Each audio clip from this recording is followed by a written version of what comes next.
तगड़ी ऑपोजिशन बनने जा रही है कौमी असम्बली की। अगर हम बात करते हैं पंजाब असम्बली का भी हम जिक्र करेंगे साथ में, तो आपको क्या लग रहा है, आप लोग भरपूर तरीके से लेजिस्लेशन पे कानून साजी होगी या बिल्स होंगे या दीगर मामला जो असम्बली के हाउस के अंदर होते हैं भरपूर किरदार अदा करेंगे, इस हाउस को चलने दिया जाएगा क्या? हमारे 3 रोल्स मैं एनविजिज हम्म करता हूँ और मैंने एक दो दफ़ा पहले भी ये कहा है। ठीक एक हमारा कॉन्स्टिट्यूशनल रोल है और हम असेंबलीज में बैठेंगे, हम ठीक। एक बहुत रॉबस्ट अपोजिशन के दौर जहाँ हमारी हुकूमत है उसको हम इंशाल्लाह ताला बहुत अच्छी तरह चलाएंगे। ठीक।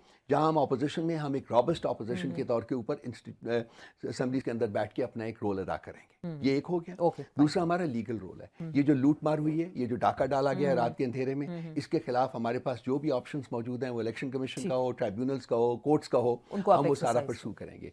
तीसरा हमारे पास सियासी एक ऑप्शन है और वो सियासी ऑप्शन है कि हम जो कॉन्स्टिट्यूशन हमें देता है पुरअमन एहतजाज, हम पुरअमन एहतजाज की भी अगर ज़रूरत महसूस हुई तो हम वो भी करेंगे। तो 3 ये हमारे ऑप्शंस पास ऑप्शंस हैं, हम तीनों को एक्सरसाइज एक्सरसाइज करेंगे। करेंगे। और मौलाना फजल रहमान आपके साथ होंगे, बड़ा वेलकम भी किया उन्होंने आपके वफ्द को, आप लोग गए उनसे मिलने के लिए, आपका नहीं, वफ्द जो गया तो मौलाना वो फजल रहमान हमारे साथ होते हैं कि नहीं होते हैं, हमारा एहतजाज जो है वो किसी इस किस्म की पार्टनरशिप के ऊपर या इस सपोर्ट के ऊपर मुनहसर नहीं है। हमने अपने तई जो है अपने तौर के ऊपर हमने जो हम फील करते हैं कि जो हमारा जेन्युइन हक है, हमने उस हक को लेने के लिए जो भी लेकिन हमारे अच्छा पास वेलकम किया उन्होंने, आपके कॉन्स्टिट्यूशन लोग जो गए, आपका वफ्द किया बड़ा अच्छा।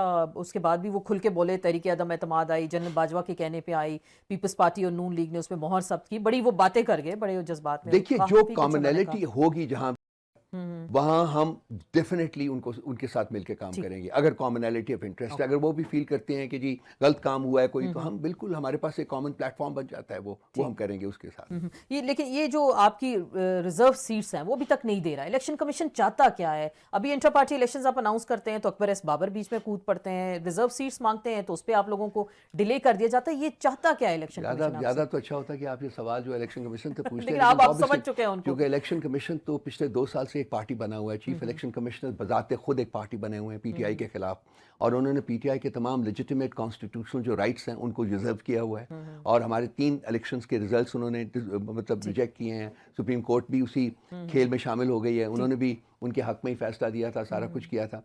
अब उनका जो ऑब्जेक्टिव है वो ये है जी कि हमें वो रिजर्व सीट्स में से हमारा कोटा जो है, जो जेन्युइन कोटा बनता है हमारा। देखिए, हम नेशनल असेंबली में अभी तक सिंगल लार्जेस्ट पार्टी है, ठीक है जी, हमारा हक बनता था हुकूमत बनाने के ऊपर। केपी में हमारे पास 2/3 मेजॉरिटी से ज़्यादा है। पंजाब असेंबली में हम लोग नेक टू नेक थे उनके साथ। अभी भी अगर हमें रिजर्व सीट मिल जाती है तो सिर्फ 5-10 का फ़र्क रह जाता है। तो हम पाकिस्तान की सबसे बड़ी सियासी जमात हैं इस वक्त in terms of seats in the parliament also, ठीक है। तो हमें हमारा हक हमसे छीनना जो है वो ज़्यादती कॉन्स्टिट्यूशन के साथ भी होगी, रूल ऑफ लॉ के साथ भी होगी, और बेसिक जो रूल्स हैं, इंस्टीट्यूशनल जो रूल्स हैं, उनकी भी वायलेशन होगी। तो हम कोशिश करेंगे कि अभी तक हम जा रहे हैं। आज सुना था इलेक्शन कमीशन का एक इजलास हो रहा है जिसमें उन्होंने फैसला करना है कि हमने दरख्वास्त दी हुई है उनको कि हमें देना कि नहीं, मुझे नहीं पता कि उसका कोई, मैं मीटिंग में था वहां से सीधा ऑपोजिशन लीडर कौन होगा आपका असेंबली में? पंजाब में या सेंटर में? कौमी असेंबली में देखिए, कौमी असेंबली में हमारा जो प्राइम मिनिस्ट्रियल कैंडिडेट है वो तो उमर अयूब साहब है ना जी। सो अब ये खान साहब के ऊपर मुनसर है कि क्या वो उनको रिटेन करेंगे अगर वो इलेक्शन नहीं जीतते प्राइम मिनिस्टर का, तो पोटेंशियली वो उनको भी रिटेन किया जा सकता है as leader of the opposition, या शायद ये कि वो किसी और को डेजिग्नेट ये इंटर पार्टी इलेक्शंस आपको लग रहा है इस बार आप सेटिस्फाई कर पाएंगे सुप्रीम कोर्ट ऑफ पाकिस्तान को भी और या इलेक्शन कमीशन ऑफ पाकिस्तान? मैं फील करता हूं कि पिछले भी हमारे जो इलेक्शंस हुए हैं वो बिल्कुल ठीक थे। उनके ऊपर अगर हम उनको कबूल करना चाहिए था, लेकिन उन्होंने नहीं किया, बिकॉज वो एक एजेंडा का हिस्सा है ना जी कि हमने पीटीआई से इलेक्शन सिंबल छीनना था, वो छीन लिया, हमने इनको सेटल डाउन नहीं होने देना, हमें इनको रिजर्व सीट्स नहीं देनी। तो उस एजेंडा की वहां से एजेंडा रख के उसके बाद बैकवर्ड आते हैं कि जी करना क्या है। तो करना यह है जी कि इनके इलेक्शन के रिजल्ट्स नहीं मानने। तो हमारे जहन में खदशात हैं, हमारे जहन में ऐसे बहुत सारे खदशात हैं कि इस दफा फिर ये इलेक्शन के रिजल्ट्स जो हैं उनको कबूल नहीं करेंगे। ठीक, तो अब पंजाब असेंबली में क्या वैसे आप सीन देख रहे हैं? मियां असलम इकबाल को नहीं आने दिया गया, ओथ की बात होती है, मरियम बीबी हाउस में दाखिल होती हैं तो चोर चोर मैंडेट चोर के नारे लगते हैं। तो ये अगर ये सारा साल अब यही हम नारे सुनते रहे तो क्या ये मैंडेट चोर वाले नारे इनको याद रखेंगे या इनका हमेशा पीछा करते रहेंगे? आपके जो कैंडिडेट हैं चीफ मिनिस्टर के लिए जिनको नॉमिनेट किया, उनके साथ फिर क्या होगा? ये तो वन साइडेड स्टोरी चल रही है इस वक्त। आप चोरी करेंगे तो चोर चोर तो पीछा करेगा ना, वो तो नहीं रोक सकते हम उनको, वो तो करेंगे। अब देखिए, पॉलिटिक्स है, या तो गलत काम ना करें, अगर गलत काम करें तो फिर उसका खुमियाजा भी भुगतने के लिए तैयार रहें, ये तो है। अब सड़कों के ऊपर भी नारे लगते हैं, अब देखिए यहाँ जो PSL में क्या हो रहा है, बिल्कुल। देखिए आप उनकी जाके देखिए, जहाँ मत जाओ तो वहाँ नारा सिर्फ एक ही लगता है, खान का लगता है। हम्म, तो ये क्यों नहीं, why can't they read the writing on the wall, hmm, कि इस मुल्क के अवाम की एक्सक्लूसिव चॉइस जो है वो खान है, जी। ये चोर नहीं है, हम्म, ये फॉल्स मैंडेट के साथ यहाँ बैठे हुए हैं। आसमा इनको यहाँ से निकलना निकलना पड़ेगा, होगा। निकलना पड़ेगा इनको, आज नहीं तो कल, कल नहीं तो परसों निकलेंगे ये। तो आपको और लग जब रहा है तक आप लोग निकाल पाएंगे? इतना पोटेंशियल है? लोगों ने तो देखे फैसला दिया, लोगों ने भरपूर तरीके से आपकी नुमाइंदगी। लोगों ने मैंडेट हमें दिया हुआ है, हमारे पास उनका मैंडेट है, वो मैंडेट चोरी हुआ है।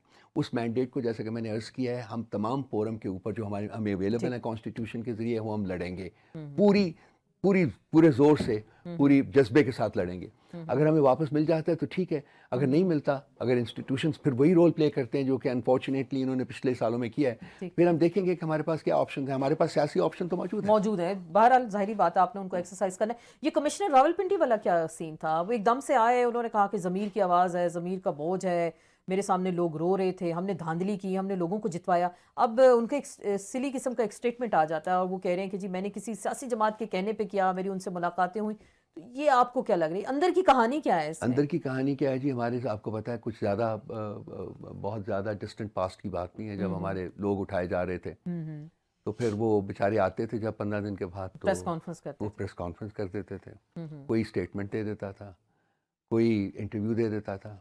तो ये उसी कड़ी का तसलसल है। आप उस बंदे ने, अगर उसका ज़मीर बोला है, आपने उसको पकड़ा है, 6 दिन अंदर रखा है, उसका बयान बदल गया है, सही। मुझे पकड़ लेंगे, कहेंगे तुमने आसमा के प्रोग्राम में ये कहा था, मुझे पकड़ ले जाएंगे। भाई हम इंसान हैं, सही बात हमारी है, इतनी tolerance बर्दाश्त है ना, इतनी limit बर्दाश्त है जितनी हम बर्दाश्त कर सकते हैं। ये कोई, मुझे तो आई वॉज प्रिडिक्टिंग इट, क्या कि आया ऐसा ही क्या होगा। आया। लेकिन अब लोग सवाल उठाते हैं कि पहले ज़हनी हालत ठीक थी या अब उनकी अब ज़हनी ठीक हालत है जी, ठीक है? ये बिल्कुल। कोई अब तो लगता ये है तो कुछ सवाल वो देना ज़हनी इलाज जो उनका हुआ जिनके है। खिलाफ चोर चोर के नारे लगते हैं, उनको चाहिए कि ये देखे, उन्हीं की स्टेटमेंट्स आई थी कि ये इसकी ज़हनी हालत ख़राब है।